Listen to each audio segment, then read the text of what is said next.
মোর বানিয়া বন্ধুরে একটা তাবিজ বানাইয়া দে।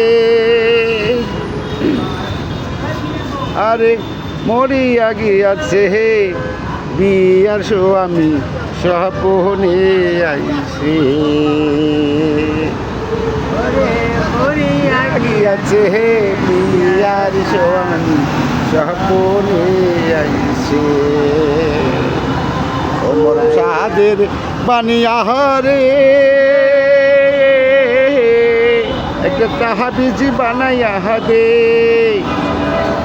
মরিয়া গিয়াছে হে বিয়ার স্বামী স্বপনে আইছে। বন্ধুরা আমার, মনের দুঃখে ব্যবসা বাণিজ্য নাই, তাই গান গাইতেছি। ভিডিওটা যদি ভালো লাগে লাইক কমেন্ট করবেন, শেয়ার করবেন, অন্যজন দেখার সুযোগ করে দেবেন। এই যে আমাদের দোকান, এই যে তাবিজ, এই যে আংটি, এই কারণে গানটা বানাইয়া করতেছি। যদি ভালো লাগে লাইক কমেন্ট শেয়ার করবেন, সবার পাশে সবাই থাকবেন, ফেসবুকে নিয়মিত কাজ করবেন ইনশাল্লাহ। আমাদের দোয়া রইল। আসসালামু আলাইকুম।